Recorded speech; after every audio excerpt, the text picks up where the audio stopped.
ကျွန်တော်ငယ်ငယ်ကအနိုင်ကျင့်ခဲ့တဲ့ညီမလေးဟာတကယ်တော့ဒီကဘာရဲ့မင်းသမီးဖြစ်နေတယ်အသက်ဘေးကလွတ်အောင်ကျွန်တော်တခြားတက္ကသိုလ်ကိုပြောင်းခဲ့တယ်ဒါပေမဲ့ကျောင်းဖွင့်ပွဲမှာသူမကမျက်ရည်တွေနဲ့ကျွန်တော်ကိုလာဆွဲတဲ့အကူဘာလို့ကျွန်မကိုရှောင်နေတာလဲကျွန်တော်ဟာချုံမြိန်တဲ့ဝတ္ထုတစ်ပုဒ်ထဲကိုကူးပြောင်းလာခဲ့တာပါနှမျောစရာကောင်းတာကကျွန်တော်ဟာလူရုပ်မှာစက်ဖို့တယောက်ဖြစ်နေတယ်မူလပိုင်ရှင်ဟာအိမ်ရဲ့မြေးဖြစ်ပြီးငယ်ငယ်ကတည်းကအလိုလိုက်ခံခဲ့ရသူပါတနေ့မှာအဖိုးကသူ့ကြိုက်တဲ့ကိတ်မုတ်လေးဝယ်လာပေးတယ်သူကမင်းသမီးကိုတွားကြွားပြီးနောက်ပြောင်ခဲ့တယ်ဒါပေမဲ့မင်းသမီးကခဲနဲ့ထုလိုက်လို့သူ့ကောင်းကွဲသွားတယ်နောက်ဆုံးတော့ကိတ်မုတ်လေးလည်းပြုတ်ကျသွားခဲ့တယ်အဲ့ဒီအချိန်ကစပြီးရန်ညိုးတွေစတင်ခဲ့တာပါ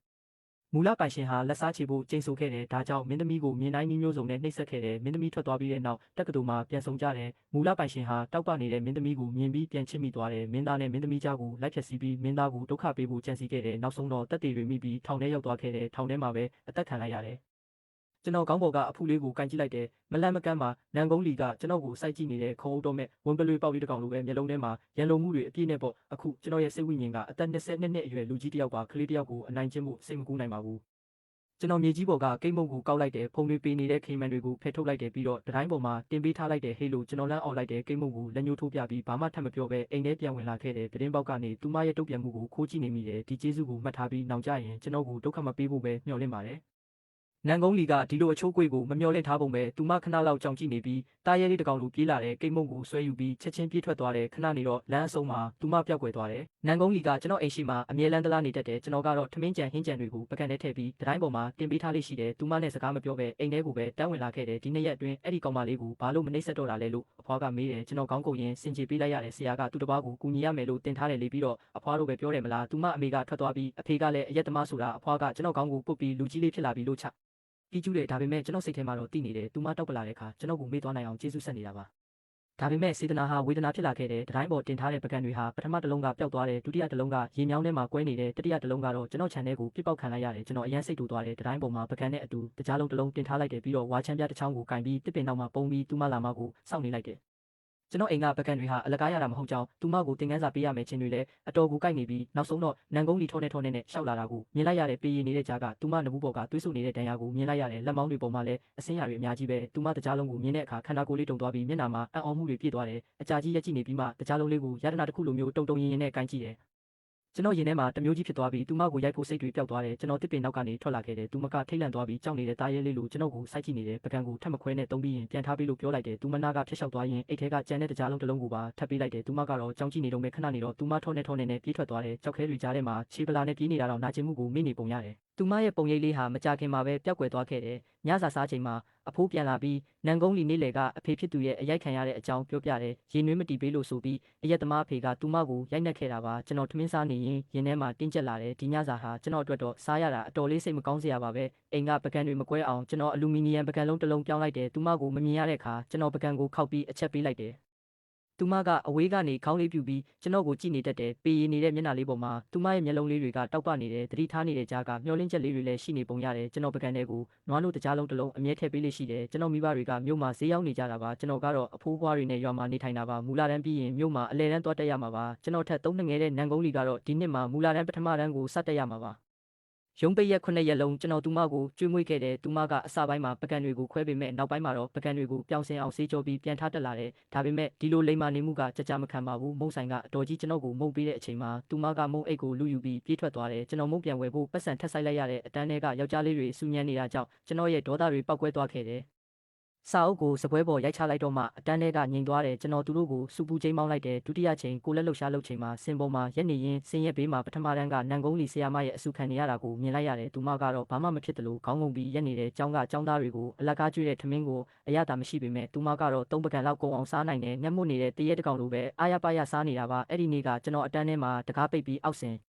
်လာတဲ့အချိန်စီနီယာအတန်းကြီးကကျောင်းသားတွေနန်ကုန်းလီကိုမှတ်သွားတာမြင်လိုက်ရတယ်ကျွန်တော်တက်ပြင်းချလိုက်ပြီးဆရာမရုံးခန်းကိုသွားပြီးဒီကိစ္စကိုတိုင်တော်လိုက်တယ်ဆရာမခေါ်သွားပြီးလူရှာတွေ့တဲ့အချိန်မှာနန်ကုန်းလီကိုလမ်းဘေးကရေလွှမ်းနေတဲ့လေကွင်းထဲမှာပစ်ထားတာကိုတွေ့လိုက်ရတယ်တကူလုံးရွှွှတွေပွားနေပြီးကြောက်စရာကောင်းတော့အောင်အေးဆက်နေတဲ့မျက်ဝန်းတစ်စုံပဲကျန်တော့တယ်အဲ့ဒီမျက်ဝန်းတွေထဲမှာယူသွလူနီပါရန်လိုမှုတွေအပြည့်ရှိနေပြီးလေကွင်းထောင်မှာအကူရမယ်တယောက်တည်းထိုင်နေချတဲ့မူရင်းစာအုပ်ထဲကဇလန်းရဆိုရင်ဒီမြင်ကွင်းကိုမြင်လိုက်ရတဲ့မူရင်းစက်ကောင်ဟာသူမကိုသွားလောင်ပြောင်ပြီးရွှွတွေနဲ့ပြစ်ပေါက်ခဲ့တာဒါပေမဲ့ကျွန်တော်ကတော့လေကွင်းသားကိုသွားပြီးသူမစီကိုလက်ကမ်းပေးလိုက်တယ်ဒီကိုလာပါလို့ပြောလိုက်တာပေါ့ သူမကရှုတွေထဲမှာမလုံးမရှက်ထိုင်နေပြီးကျွန်တော်ကိုအေးဆက်ဆက်ကြည့်နေခဲ့တယ်ကျွန်တော်ခဏစဉ်းစားပြီးအိတ်ကက်ထဲကနေတကြားလုံးတစ်လုံးထုတ်ပြီးပေးလိုက်တယ်အဲ့ဒီတော့မှသူမရဲ့မျက်လုံးတွေကဖြည်းဖြည်းချင်းလှုပ်ရှားလာပြီးတကြားလုံးကိုကြည့်လာတယ်မှောင်မဲနေတဲ့သူမရဲ့မျက်ဝန်းအိမ်ထဲမှာနာကျင်ဝမ်းနည်းမှုအရေးရောင်လေးတွေဖြစ်ပြေးသွားတယ်ကျွန်တော်တကြားလုံးကိုသူမစီထပ်တိုးပေးလိုက်တော့သူမအချိန်ချင်းစူးစမ်းပြီးမှရှုတွေထဲကနေရိုင်တိုင်တိုင်နဲ့ထပ်လာနိုင်တယ်ကျွန်တော်ရှိကိုရှောက်လာပြီးရှွန့်တော့ပေးချန်နေတဲ့လက်ကလေးနဲ့တကြားလုံးကိုလာယူတယ်ကျွန်တော်တကြားလုံးကိုပြန်သိမ်းလိုက်ပြီးသူမရဲ့လက်ကိုကင်လိုက်တယ်ပြီးတော့ဘေးကရေကန်ထဲမှာဆေးပေးလိုက်တယ်သူမရဲ့လက်ကလေးတွေကတေးသေးလေးနဲ့ပိန်လွန်းလာတဲ့အယိုးတွေကလက်ဖွားကိုထိနေတာခံစားရလို့ရင်ထဲမှာမကောင်းဘူးကျွန်တော်စိတ်မကောင်းဖြစ်နေတော့မှပဲသူမရဲ့လက်ပေါ်ကရှွန့်တွေကိုဆေးပေးရင်းအတန်တိုးတိုးနဲ့ပြောလိုက်တယ်အရင်ဆုံးရှွန့်တွေကိုအောက်ဆေးလိုက်ဦးမဟုတ်ရင်တကြားလုံးတွေပေးကုန်လိမ့်မယ်နောက်ဆုံးမှာတော့ဆီယာမကမျက်မှောင်ကျုပ်ပြီးနန်ကုန်းလီကိုအိမ်ပြန်ပို့ခိုင်းတယ်ဆီယာမခမသူမအဖေကရွာထဲမှာနာမည်ကြီးတဲ့အရက်သမားလေးမူးလာရင်လူကိုရိုက်တက်တာအရင်ဆုံးဟိုចောင်းသားတွေရဲ့မိဘတွေနဲ့ညှိနှိုင်းလိုက်တာပိုကောင်းမယ်ထင်တယ်ចောင်းသားမိဘတစ်ယောက်ကနန်ကုန်းလီကိုခေါ်သွားပြီးတန်တန်ရှင်းရှင်းဆေးပေးတယ်ပြီးတော့အဝိစားအဟောင်းတစ်စုံလဲပေးလိုက်တယ်အဲ့ဒီတော့မှသူမရဲ့ရုပ်ရည်ကိုပထမဆုံးအကြိမ်တေချာမြင်ဘူးတော့တာမျက်နှာဝိုင်းဝိုင်းမျက်လုံးအင်ကြီးကြီးနဲ့အသားလဲဖြူတယ်ရုပ်မဆိုးပါဘူးတကယ်ကိုစာအုပ်ထဲကမင်းသမီးလေးတိုင်းပဲသူမကလွယ်အိတ်အဟောင်းလေးကိုလွယ်ပြီးကျွန်တော်နောက်ကလိုက်လာတယ်ကျွန်တော်ခြေလမ်းတွေကိုရက်ပြီးလှည့်ကြည့်လိုက်တယ်မနက်ကမင်းကားစီကနေပေါက်စီလူသွားတာကိုငါမကြိုက်ဘူးနောက်တစ်ခါထပ်ဖြစ်ရင်တော့ငါမင်းကိုတကယ်ရိုက်မိလိမ့်မယ်သူမကကျွန်တော်ကိုစိုက်ကြည့်ပြီးရှေ့ကိုပြေးထွက်သွားတယ်ကျွန်တော်တကြားလုံးလို့အော်ခေါ်လိုက်တော့သူမချက်ချင်းပြန်ပြေးလာပြီးတကြားလုံးကိုယူပြီးထွက်ပြေးသွားပြန်ရောအဲ့ဒီနောက်ရက်တော်ကြတဲ့အထိနန်းကုန်းလီကျွန်တော်အိမ်ရှိကိုထပ်မလာတော့ဘူးစလုံးကိုခောက်ခေါ်လဲလူမလာဘူးတတိုင်းပေါ်မှာတင်ထားတဲ့ထမင်းနဲ့ဟင်းတွေလည်းရင်ကောင်တွေဝိုင်းနေတာတော့ဘယ်သူမှမစားကြဘူးကျွန်တော်စိတ်ထဲမှာတွေးနေမိတယ်သူမကိုရိုက်မယ်လို့ပြောလိုက်မိလို့ကျွန်တော်ကိုစိတ်နာသွားတာများလားပေါ့အဲ့ဒီနေ့ကရွာထဲကလမ်းပေါ်မှာနန်ကုန်းလီနဲ့စုံတဲ့ကြောင်ပေါက်လေးတစ်ကောင်မော်တော်ဆိုင်ကယ်ကြိတ်ခံထားရပြီးတွေးတွေအန်ပြီးအဆက်မပြတ်တုံနေရှာတဲ့ကြည့်ရတာတော့အသက်ရှင်ဖို့မလွယ်တော့ဘူးနန်ကုန်းလီကရှောက်သွားပြီးကြောင်လေးရဲ့ခေါင်းကိုတလက်နဲ့ကင်နေပြီးတော့လေဘင်းကိုအားနဲ့လိမ်လိုက်တဲ့ကြောင်လေးရဲ့ဝေဒနာတွေကိုအဆုံးသတ်ပေးလိုက်တာပေါ့ကျွန်တော်တကူလုံးချက်တီးတွေထားပါပြီးမတိစိတ်ကနေနောက်တလန်းဆုပ်လိုက်မိတယ်သူမကကျွန်တော်ကိုလှည့်ကြည့်တယ်မျက်ဝန်းတွေကနှွေးထွေးမှုလုံးဝမရှိပဲအေးဆက်နေတယ်ဒါပေမဲ့သူမဘာမှထပ်မလုပ်ပါဘူးအသက်မရှိတော့တဲ့ကြောင်လေးကိုပွေ့ချပြီးတောအုပ်လေးတွေကိုသွားပြီးကျင်းတူပြီးမြုပ်ပေးလိုက်တယ်ကျွန်တော်သူမရဲ့ကြောပြင်လေးကိုကြည့်ပြီးသူမဘာလို့ဒီလိုလုပ်တယ်ဆိုတာရုတ်တရက်နားလည်သွားတယ်ကြောင်လေးဝေဒနာတွေနဲ့တေးသွားရမယ့်အစားဒီလိုပဲအမြန်ဆုံးအဆုံးသတ်ပေးလိုက်တာကပိုကောင်းမယ်လို့သူမတွေးခဲ့တာနေမှာဒါပေမဲ့သူမကအခုမှ9နှစ်တောင်မပြည့်သေးဘူးလေဘလို့ဘဝမျိုးမှာရှင်တန်နေရလို့ဒီလောက်အထိရက်ဆက်တက်တဲ့စိတ်ထားမျိုးရှိလာရတာလေကျွန်တော်လည်းအိတ်ထဲကနေအဖုံးပါတဲ့ထမင်းဘူးတစ်ခုထုတ်လိုက်တယ်ပြီးတော့သူမကိုလှမ်းခေါ်ပြီးဒီထမင်းဘူးမင်းအတွက်လို့ပြောလိုက်တယ်နေ့လေချောင်းမှာထမင်းစားပြီးရင်နောက်တစ်ခုထပ်ထည့်ပြီးအိမ်ကိုယူသွားလိုက်သူမကကျွန်တော်ကိုစိုက်ကြည့်နေတယ်မင်းကလေးဆိုတာအဝတ်စားတွေခဏခဏလဲပြီးရေပုံမှန်ချိုးရတယ်အဝတ်စားမရှိဘူးလို့သူမကတိုးတိုးလေးပြန်ပြောတယ်ကျွန်တော်ခဏကြောင်သွားတယ်သူမရဲ့လက်မဲမဲလေးကိုဆွဲပြီးငါအိမ်ကိုလိုက်ခဲ့ပါလို့ပြောလိုက်တယ်အိမ်ရောက်တော့အဖိုးနဲ့အဖွားကိုအကျိုးအကြောင်းပြောပြလိုက်တယ်ကျွန်တော်ငငယ်ကအဝတ်စားတန်တန်လေးတွေကိုထုတ်ပြီးသူမရဲ့လွယ်အိတ်ထဲထည့်ပေးလိုက်တယ်ပြီးတော့ရေစလုံးကိုအပြင်ထုတ်လာပြီးအဝတ်စားဘယ်လိုလျှော်ရမလဲဆိုတာကိုတဆင့်ချင်းတင်ပေးတယ်အဝတ်လျှော်တာစေးတာလှမ်းတာအကုန်လုံးပေါ့သူမကတကယ်ကိုအာယုံစိုက်ပြီးနားထောင်နေတယ်အဖိုးနဲ့အဖွားကထမင်းချက်ပြီးတော့သူမကိုအိမ်ထဲမှာအတူစားဖို့ခေါ်တယ်ဒါပေမဲ့သူမကလက်မခံဘူးကျွန်တော်ဟင်းတွေထည့်ပေးလိုက်တော့ဇလုံးကိုကင်ပြီးအိမ်ရှိမှာပဲထိုင်စားနေရှာတယ်တကယ်ကိုငတ်နေတဲ့အတိုင်းအာရပါရစားနေတာမကြခင်မှာပဲကျောင်းမှာစုံကြပြန်ရောနန်ကုန်းလီသူမအဖေရိုက်ခံနေရတာထောက်တနေရမှာကတ်နေပြီးပြန်လဲမခုခံဘူးအတန်လဲမထွက်ဘူးဆရာမလည်းတားလို့မနိုင်ဘူးသူ့အဖေကသူမသူများရဲ့အဝတ်လန်းစင်နဲ့ဆက်ပြမုံတွေကိုခိုးတယ်ဆိုပြီးဆဲနေတာ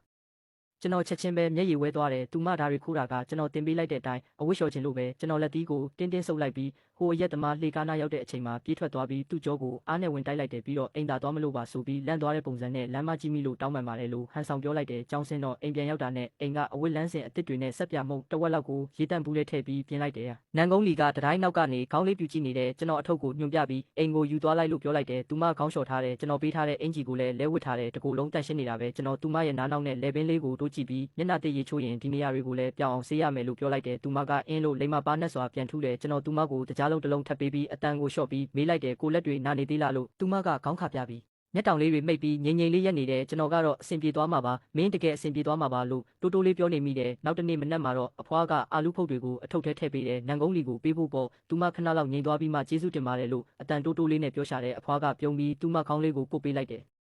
ကျောင်းရောက်တော့ကိုလက်လှုပ်ရှားလုပ်နေတော့သူမဆရာမရဲ့အခန်းရှိမှာစူခံနေရတာကိုတွေ့ပြန်ရောဆရာမကဘာလို့အိမ်စာမလုပ်တာလဲလို့အော်မင်းနေတာသူမကတော့ဘာမှပြန်မပြောပဲတောက်လေးရက်နေရှာတယ်ကျွန်တော်သူမကိုဒီတိုင်းပြင်မထားနိုင်တော့ဘူးအဖွာဟင်းသီးဟင်းရွက်ဆိုင်တဲ့အချိန်မှာနန်ကုန်းလီကိုခေါ်ပြီးဟင်းရွက်ဘလို့ဆိုင်ရမလဲဆိုတာလိုက်ကြည့်ခိုင်းတယ်မင်းတို့အိမ်ကမြေကွက်ထဲမှာပြန်ဆိုင်တတ်အောင်တင်ထားတာမှမင်းဘာသာမင်းအဆင်ပြေမှာသူမကအဆုံးထိတေးသေးချာချာလိုက်ကြည့်တယ်ကျွန်တော်သူမကိုထမင်းတပူးထပ်ပေးလိုက်တယ်ပြီးတော့မုံညင်းစေးအထုပ်လေးကိုသူမရဲ့အိတ်ကက်ထဲထည့်ပေးလိုက်တယ်အိမ်ရောက်ရင်မြေပေါ်မှာဖြန့်ချလိုက်နားမလဲတာရှိရင်လာမေးလို့ပြောလိုက်တယ်သူမပြန်သွားတော့ကျွန်တော်မနေနိုင်ပဲလှမ်းអော်လိုက်မိတယ်အိမ်စာတွေလုပ်ဖို့မမေ့နဲ့ဦးလို့ဖြည်းဖြည်းချင်းပဲကျွန်တော်နဲ့နန်ကုန်းလီကြားမှာနားလည်မှုတွေရှိလာတယ်သူမမနေ့တိုင်းကျွန်တော်အိမ်မှာမုတ်လာစားတယ်ပြီးရင်ကျွန်တော်နောက်ကနေကြောင်းတူတူသွားတယ်ကြောင်းစင်းရင်လဲဆရာမအခန်းရှိမှာအိမ်စာလုပ်တယ်ပြီးမှကျွန်တော်နောက်ကနေအိမ်တူတူပြန်တယ်တချို့ကျောင်းသားတွေကနန်ကုန်းလီကိုလာလောင်ကြတယ်ကျွန်တော်ရဲ့အမီးလေးဆိုပြီးတော့ပေါ့တချို့ကလည်းသူမကိုရှွန့်တွေနဲ့ပြစ်ပေါက်ကြတယ် အဲ့ဒီခါကျရင်သူမကယူသွတ်သွားတယ်လို့မျိုးပြေးဝင်သွားပြီးသူမထက်အရက်မြင့်တဲ့သူကိုတောင်မြေပေါ်မှာဖိပြီးရိုက်တော့တာပဲကျွန်တော်သူမကိုဆွဲထုတ်ပြီးဆူလိုက်တဲ့အချိန်မှာသူမကအတန်တိုးတိုးလေးနဲ့ပြန်ပြောတယ်နင်းအင်ဂျီတွေပေးသွားလို့မဖြစ်ဘူးလို့ကျွန်တော်ခဏကြောင်သွားတယ်ပြီးတော့သူမအင်ဂျီပေါ်ကရွှွန့်တွေကိုလက်နဲ့ပုတ်ပေးရင်အင်ဂျီပေးရင်လျှော်လိုက်လို့ရတယ်ဒါပေမဲ့မင်းမဒဏ်ရာရသွားရင်တော့နားလိုက်မယ်လို့ပြောလိုက်တယ်သူမကိုနောက်တစ်ခါအနိုင်ကျင့်မခံရအောင်သူမကိုနောက်တစ်ခါအနိုင်ကျင့်မခံရစေဖို့ကြောင်းစင်းရင်ဆရာမယုံကန်းမှာပဲကျွန်တော်လာကြိုတာကိုစောင့်နေခိုင်းခဲ့တယ်စောင်းဦးရိတ်သိမ်းချိန်ရောက်တော့အဖိုးနဲ့အဖွားကိုကူပြီးကစုံဦးတွေတူးကြတယ်လမ်းကြည့်လိုက်တော့နန်ကုန်းလီကအဝေးမှာရက်နေပြီးဒီဘက်ကိုတိတ်တဆိတ်လမ်းကြည့်နေတာကိုတွေ့ရတယ်ကျွန်တော်အိမ်ကိုပြေးပြီးအိတ်သေးလေးတစ်ခုယူပေးလိုက်ပြီးတစ်ခုကနေ100အထိရေတွက်ပြီးမှလာခဲ့ဖို့ပြောလိုက်တယ်သူမကကျွန်တော်တို့ကိုကူပြီးကစုံဦးတွေသိမ်းပေးတယ်အဖိုးနဲ့အဖွားကလည်းကျွန်တော်ဆန္ဒကိုနားလေကြတာမို့သူမကိုပြုံးပြပြီးလာကူဖို့ခေါ်လိုက်ကြတယ်သူမကကြောင်တောင်လေးရက်နေခဲ့တယ်ဒါဟာသူမအတွက်ပထမဆုံးအကြိမ်လက်ခံရရှိတဲ့မျှော်လင့်ချက်မပါတဲ့စေတနာမျိုးဖြစ်မှာပါခဏလောက်အထိမလုံးမရှက်ရက်နေပြီးမှကျွန်တော်ထပ်ပြောလိုက်တော့မှထိုင်ချပြီးတိတိချာချာလေးကူလုပ်ပေးရှာတယ်မကြခင်မှာပဲသူမဆိုင်ထားတဲ့မုံရင်းထုတ်လေးတွေအညောက်ပေါက်လာပြီးစိတ်ဆူနေတာပဲသူမကတခြားသူတွေကိုအတူယူပြီးကြက်တွေဘဲတွေဝင်မဖြတ်နိုင်အောင်တစ်သားချောင်းလေးတွေနဲ့ခြံခတ်ထားတယ်ကျွန်တော်ခြံကိုပတ်ကြည့်ပြီးမင်းရဲ့မုံရင်းထုတ်လေးတွေကတကယ်လာတာပဲလို့အားရပါရချီးကျူးလိုက်တယ်အဖွားကသူမအတွက်ပေးခိုင်းလိုက်တဲ့မုံလာဥပြိုးပင်နဲ့ကော်ဖီထုတ်ပြိုးပင်တွေကိုသူမကလှမ်းယူလိုက်ပြီးခဏလောက်တွေဝင်နေပြီးမှလှည့်ပြီးအိမ်ထဲပြေးဝင်သွားတယ်ပြန်ထွက်လာတဲ့အခါတန်ရှင်းတဲ့ရေအပြည့်ပါတဲ့စလုံးတစ်ခုကိုကိုင်လာပြီးရေအိုးနဲ့စလုံးကိုဆေးထားကြောင်းကျွန်တော်ကိုတိုးတိုးလေးပြောတယ်ကျွန်တော်ပြုံးပြီးသူမကောင်းကိုကိုပေးကတော်တယ်လို့ချီးကျူးလိုက်ရင်စလုံးကိုမပြီးရေတောက်လိုက်တယ်စလုံးကိုချလိုက်ရုံရှိသေးသူမရဲ့အရက်သမားအဖေကအိမ်ထဲကနေထွက်လာတယ်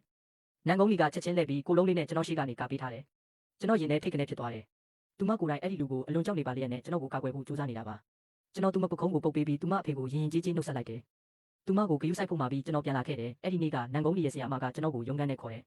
သူမရန်ဖြစ်လို့တဲ့ဆရာမကကျွန်တော်ကိုအကြီးကျယ်ဆူပြီးသူမကိုတိတိကျကျဆုံးမဖို့ပြောတယ်ကျွန်တော်တိုက်ရိုက်ပဲပြန်ပြောလိုက်တယ်ဆရာမကျွန်တော်ကသူမရဲ့အုပ်ထိန်းသူမဟုတ်ပါဘူးခင်ဗျားရဲ့အဆူဆဲကိုနားထောင်ပေးဖို့တာဝန်မရှိဘူးကျွန်တော်ကသူမရဲ့ရွာခံအကိုတယောက်အဆင်မရှိတာပါလို့ပေါ့ရုံးခန်းထဲကထွက်လာတော့နန်းကုန်းလီကတကားဝမှာအဆုတ်ပစ်ခံရတဲ့ခွေးလေးတစ်ကောင်လိုရက်နေတယ်ဝမ်းလည်းနဲ့ဒေါသလည်းဖြစ်နေပုံရတယ်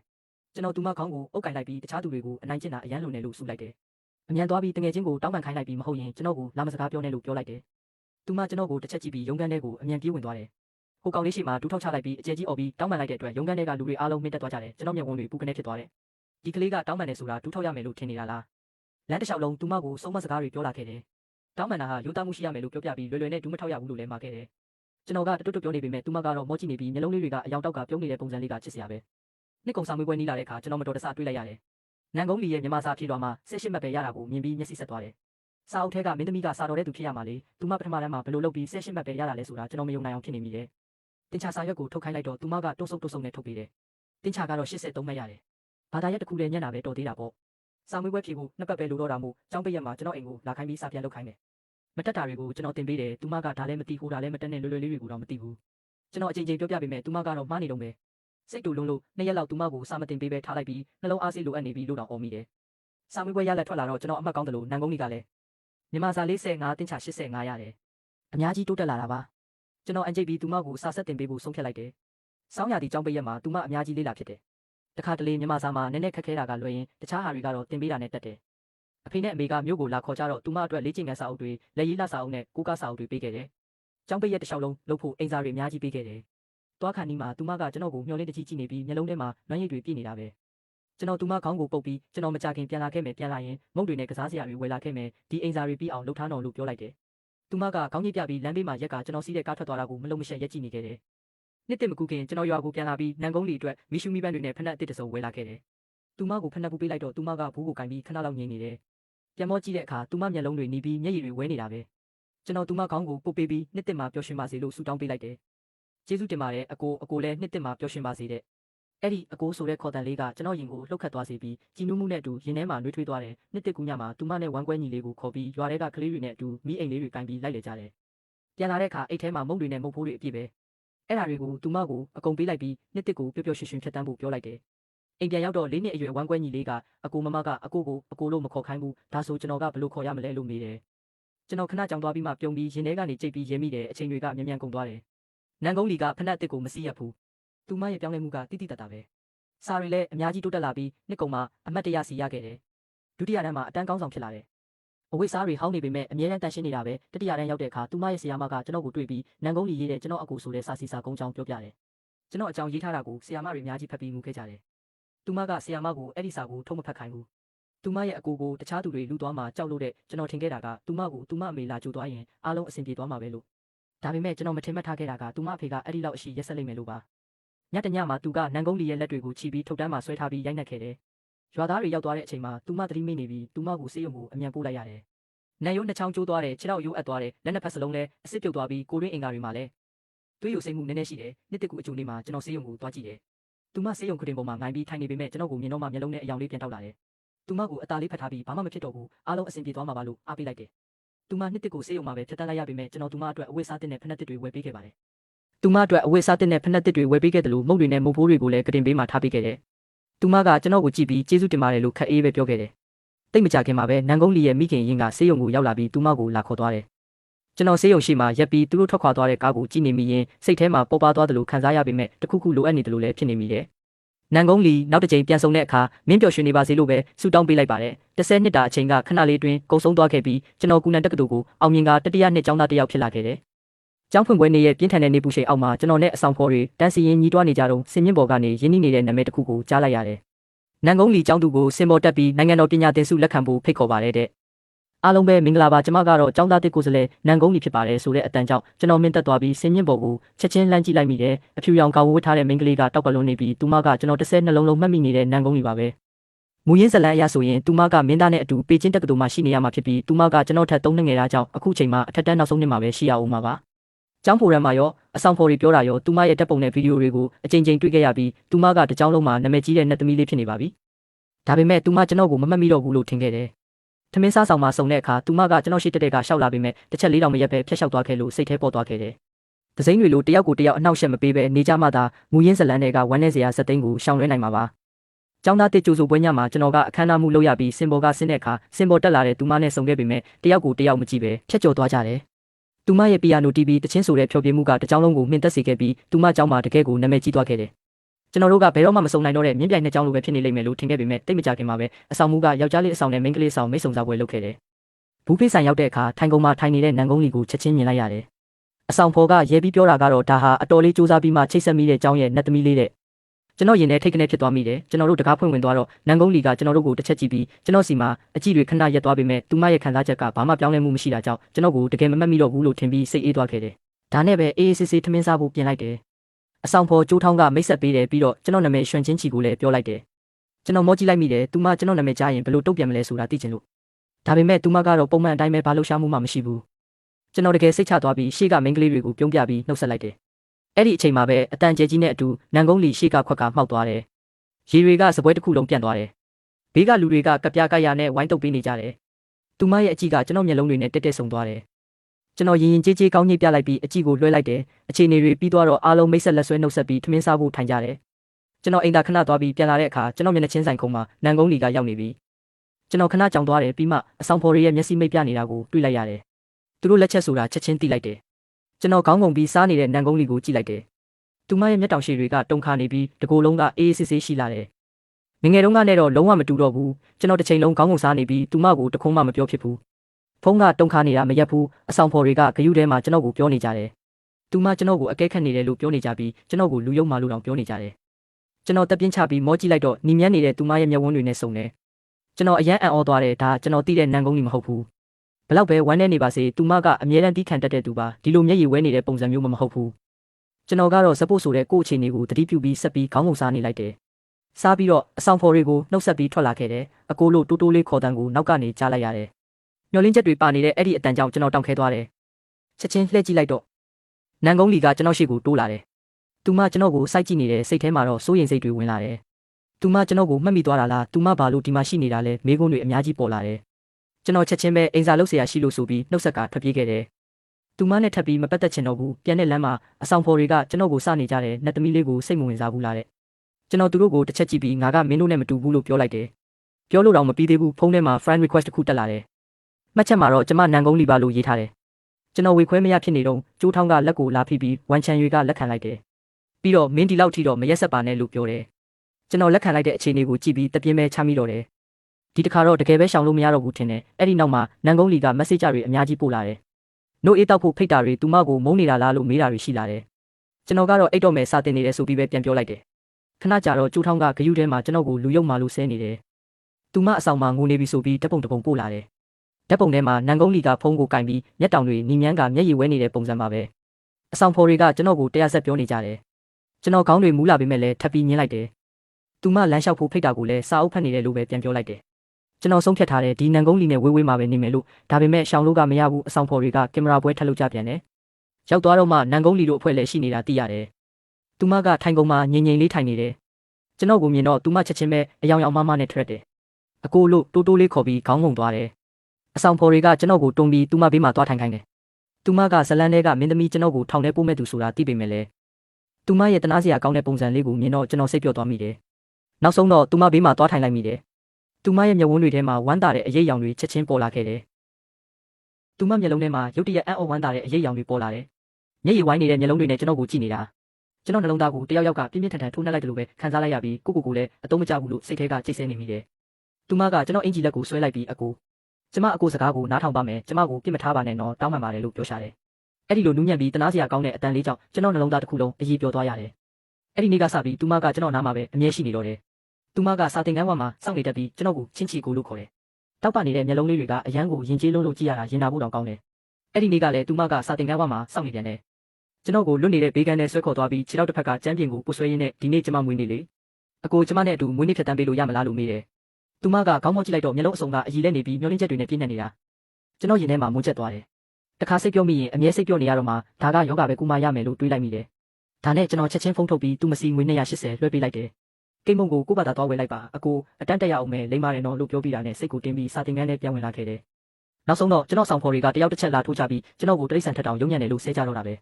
သူတို့ကစာတင်ခန်းတကားဝကိုညွှန်ပြလို့ကြည့်လိုက်တော့နန်ကုန်းလီကအဲ့ဒီမှာရက်နေလုံးပဲဝမ်းနဲ့လုံးလို့မျက်လုံးတွေတောင်နေရဲနေရှာပြီးအဆောင်ဖော်3ယောက်ကဘာမှမပြောဘဲကျွန်တော်ပစ္စည်းတွေကိုတင်ဆေးပြီးကျွန်တော်ကိုတုံးထုတ်ကသူမရှိရောက်အောင်ပို့ပေးလိုက်ကြတယ်ကျွန်တော်တက်ပြင်းတစ်ချက်အသာချလိုက်ပြီးသွားကြစို့မွေးနေ့ကိုဘလို့ဖြတ်တန်းကျင်လဲလို့မေးလိုက်တယ်သူမချက်ချင်းပြုံးသွားပြီးမျက်လုံးထဲကဝမ်းနဲ့မှုတွေအကုန်ပြောက်ွယ်သွားတယ်အဲ့ဒီနေ့ကသူမကကျွန်တော်ကိုဆွဲပြီးချားရဟက်စီးတယ်ဂုံးတကြားလုံးစားတယ်ဒစ်စကိုအဝိုင်းပတ်လဲစီးတယ်ကျွန်တော်ကိုတော်တော်လေးနှိပ်စက်တာပဲတက်စီဘောကဆင်းလိုက်တော့ရှိမှရှိတဲ့လေးစင်းတမတ်ချက်ရှိတဲ့ဟိုတယ်ကိုမြင်လိုက်ရလို့ကျွန်တော်တကူလုံးစွန့်သွားတယ်ကျွန်တော်တုံတုံရင်ရင်နဲ့သူမကိုကလေးလေးဒါကဘာသဘောလဲလို့မေးလိုက်မိတယ်သူမကနှက်ခမ်းကိုကိုက်ထားပြီးရှက်ကိုရှက်ကန်းနဲ့ကျွန်တော်ကိုတစ်ချက်ကြည့်တယ်ပြီးတော့အတန်တိုးတိုးလေးနဲ့အသက်18နှစ်ပြည့်ရင်ရပြီလေလို့ပြောတယ်စကလုံးတွေထက်အတိတ်တွေကပိုလေးနဲ့နေတာကြောင့်ကျွန်တော်ကြောက်လန့်တကြားနဲ့လှည့်ပြေးတော့တာပဲတက်စီဘောပြန်တက်ပြီးဒရိုင်ဘာကိုမြန်မြန်မောင်းဖို့အော်ပြောလိုက်မိတယ်အသက်လူပြေးရတယ်လို့ပါပဲအဆောင်ကိုပြန်ရောက်တော့သူမနဲ့စီချထားဖို့သူမစီကိုစားတဆောင်ပို့လိုက်တယ်ကျွန်တော်တို့ကရိုးရိုးစီနီယာနဲ့ဂျူနီယာပဲလို့ပြောလိုက်တယ်အဲ့ဒီညကကျွန်တော်အိမ်မက်ဆုတစ်ခုမှတ်ခဲ့တယ်နန်ကုန်းလီကကျွန်တော်လက်ပင်ကိုဖတ်ထားပြီးကျွန်တော်ကိုအကိုလို့ခေါ်နေရင်ရှင်လို့မှမဟုတ်ဘူးလို့ပြောနေတာကိုအိမ်မက်မှတ်ပြီးလန့်လို့လာတယ်မျက်လုံးဖွင့်လိုက်တာနဲ့အဆောင်ဖော်ဝမ်းချန်ယူကိုတွေးလိုက်ရတယ်သူကအပြစ်တင်တဲ့မျက်နှာနဲ့ကျွန်တော်ကိုကြည့်ပြီးနန်ကုန်းလီကညတကောင်ရံမှာစောင့်ကြုံပြီးငိုနေတယ်တဲ့တဆောင်လုံးလဲတိကုန်ကြပြီလို့ပြောတယ်သူမစီကမက်ဆေ့ချ်တွေအများကြီးပို့ထားတာကိုတွေးလိုက်ရပြီးကျွန်တော်ကိုတောင်းပန်နေရှာတယ်သူမကကျွန်တော်ကိုတကယ်ချစ်တာပါတဲ့သူမကိုပြစ်မထားဘူးတောင်းပန်နေတယ်သူမငိုယိုပြီးမက်ဆေ့ချ်ချဖို့နေမဲ့ပုံရိပ်ကိုမြင်အောင်နေမိပြီးကျွန်တော်ရင်ထဲမှာမကောင်းဖြစ်သွားတယ်ဘာစိတ်ပေါက်သွားလဲမသိဘူးမငိုနဲ့တော့နော်လို့ပြန်ပို့လိုက်မိတယ်ပို့ပြီးတာနဲ့ကိုပါကိုပြန်ရိုက်ချင်စိတ်ပေါက်သွားမိတယ်အဲ့ဒီနောက်မှာတော့သူမကပို့ပြီးတော့တောင်ပေါ်တင်ကြီးကျွန်တော်အနာမှာကတ်နေတော့တယ်မနက်တိုင်းအဆောင်အောက်မှာစောင့်နေပြီးကျွန်တော်အတွက်မနက်စာဝယ်လာပေးတယ်အတန်းမရှိရင်လည်းကျွန်တော်အတန်းကိုလိုက်တက်တယ်စာကြည့်တိုင်းမှာလည်းနေရာကျယူပေးတယ်ခဏခဏလည်းလက်ဖက်ရည်နဲ့မာလာရှန်ကိုဝယ်ပေးတတ်သေးတယ်အဆောင်ဖော်တွေကသူမကိုအရန်ကယူဆိုင်တက်တယ်လို့ချီးကျူးကြပေမဲ့ကျွန်တော်တယောက်ပဲသိတာပါဒီလိုချုံငိမ့်နဲ့ဝင်ထုတ်ဝင်ပိုးကဘလောက်တောင်ကောင်းခဲ့စရာကောင်းနေမှာလက်လျှောက်ဖို့ခေါ်လို့ကျွန်တော်မေးလိုက်ရင်လည်းသူမကအပြစ်ကင်းစင်တဲ့မျက်လုံးကြီးတွေနဲ့ဝမ်းနဲ့ပန်းနီးနဲ့အကိုဂျူနီယာကစီနီယာကိုရုပ်ရှင်ကြည့်ဖို့ဖိတ်လို့မရဘူးလားလမ်းလျှောက်ရင်စကားပြောတာလည်းမရဘူးလားလို့ပြန်မေးတယ်ကျွန်တော်စကလုံးတွေပျောက်ချသွားရပြီးလက်ခံလိုက်ရုံကလွဲလို့အခြားမရှိတော့ဘူးအမျိုးသားနဲ့အမှုပညာဖြောပြပွဲမှာသူမအဖွဲလိုက်ကပြရတာရှိတယ်ကျွန်တော်ကိုလာကြိုဖို့အကူအညီတောင်းတာကြောင့်မိန်းကလေးတယောက်တည်းမလုံခြုံမှဆိုလို့ကျွန်တော်ကပြတဲ့နေရာကိုသွားခဲ့တယ်ဂါဝင်မဲလေးနဲ့တကားဝမှာရက်နေတဲ့သူမကိုတွေ့လိုက်ရတယ်သူမလှည့်ကြည့်လိုက်တဲ့အချိန်မှာမျက်လုံးတွေကအေးဆက်ဆက်နဲ့ဆူရှာနေပြီးခဏနေတော့မျက်လုံးလေးတွေမှိသွားအောင်ပြုံးပြပြန်တယ်နူးညံ့ပြီးလိမ္မာတဲ့အပြုံးမျိုးပေါ့အဲ့ဒီခဏချင်းမှာပဲပြောင်းလဲသွားတဲ့အကြည့်တွေကြောင့်ကျွန်တော်ကြော်ယူတဲ့အထိစိတ်တက်သွားပြီးရင်ထဲမှာလည်းဒိန်းကနေဖြစ်သွားတယ်သူမကတငယ်ချင်းတွေကိုနှုတ်ဆက်ပြီးကျွန်တော်နဲ့အတူလှေကားကနေဆင်းလာခဲ့တယ်လှေကားထောင်တိုင်းမှာသူမပြင်ဆင်ထားတဲ့အံ့ဩစရာလေးတွေဖုံးကွယ်ထားတာနေ့စီပန်းတွေလက်ဖက်ရည်တွေအချိုပွဲတွေတစ်ခုပြီးတစ်ခုတွေ့နေရတယ်ဒါကိုကြည့်ပြီးကျွန်တော်နှလုံးခုန်တန်တွေမြန်လာပြီးရှက်လဲရှက်တယ်လို့ပြောလဲပြောမိတယ်ပထမထပ်ကိုရောက်တဲ့အခါနောက်ဆုံးထောင်လေးမှာသူမကအနီရောင်ကတိပါဦးလေးတစ်ခုထုတ်ယူလိုက်တယ်ကျွန်တော်ချက်ချင်းသတိဝင်လာပြီးလက်စွပ်ပူလာလို့ထင်ပြီးတော်တော်လေးလန့်သွားတယ်ဒါပေမဲ့ဘူးလေးကိုဖွင့်လိုက်တဲ့အခါအထဲမှာအနီရောင်ကြိုးလေးတစ်ချောင်းရှိနေတာပါသူမကပြုံးပြီးကျွန်တော်ကိုအကိုမွေးနေ့မှာပျော်ရွှင်ပါစေနော်လို့ပြောတယ်ကျွန်တော်ကတော့အေးဆက်ဆက်နဲ့ပဲကျေးဇူးတင်ပါတယ်လို့ပြောလိုက်တယ်ဒါပေမဲ့သူမကကျွန်တော်အနာတိုးကပ်လာပြီးသူမရဲ့ပါးလေးကိုလက်ညှိုးထိုးပြီးပြုံးလျက်စိတ်ရင်းမပါလိုက်တာအကိုကျမကိုနမ်းမလားလို့ပြောတယ်ကျွန်တော်အုံနောက်ထဲဝုန်းကနေဖြစ်သွားပြီးမျက်နှာတစ်ခုလုံးပူထူသွားကချက်ချင်းလှည့်ထွက်လာခဲ့တယ်နောက်ကနေသူမရဲ့ချိုသားတဲ့ရေတံလေးထွက်ပေါ်လာခဲ့တယ်တိတ်မကြခင်မှာပဲကျိုးထောင်ကသူချစ်ရတဲ့သူကိုလိုက်ဖို့အတွက်အားလုံးကိုအချစ်ရုပ်ရှင်သွားကြည့်ဖို့စီစဉ်တယ်ကျွန်တော်ရုပ်ရှင်ရုံထဲမှာထိုင်နေတော့မှောင်မဲနေတဲ့အလင်းရောင်အောက်မှာနန်ကုန်းလီကကျွန်တော်အနာတိုးကပ်လာပြီးကျွန်တော်လက်ကိုလာကင်တယ်ကျွန်တော်ချက်ချင်းလက်ကိုပြန်ရုပ်လိုက်ပြီးမင်းပါလို့တာလဲလို့မေးလိုက်တယ်သူမကနှက်ခမ်းလေးကိုဆေးထားပြီးမျက်လုံးလေးတွေကအမှောင်ထဲမှာတောက်ပါနေတယ်အရည်လဲနေတဲ့မျက်လုံးတွေနဲ့ကျွန်တော်ကိုကြည့်ပြီးဘယ်တော့မှကျွန်မကိုအကူကြီးစားအဖြစ်လက်ခံပါလေတဲ့ကျွန်တော်ရင်ခုန်လုံးလို့တွေးတွေတောင်ခဏခဏမျိုးချနေမိပြီးမင်းကအရန်ကောင်းပါတယ်ဒါပေမဲ့ငယ်သေးတယ်လေ